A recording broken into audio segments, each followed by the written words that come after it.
কথায় আছে না, যখন বিপদে পড়ি আমরা, সব পথ যখন বন্ধ হয়ে যায়, কোনো দিক কুল কিনারা কিচ্ছু পাই না, তখন একজনের কথাই মনে পড়ে, সে হচ্ছে স্বয়ং ভগবান।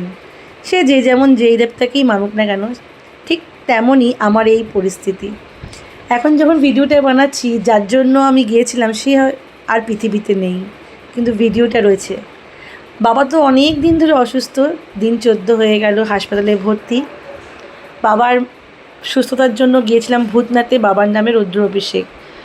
প্রথম দিন শনিবার দিন করলাম, রবিবার দিন যখন করলাম তখন জলের যে ধারা যেটা দিয়ে আমরা অভিষেক করি, সেই ধারাটা হট করে স্টপ হয়ে গেছিলো, বন্ধ হয়ে গেল।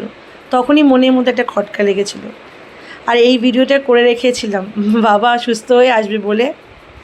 যাই হোক, বাবা নেই, মনের একটা কোথায় জানি খালি হয়ে আছে। খুব মনে পড়ছে বাবু তোমাকে, ফেরার কোনো পথ নেই আর।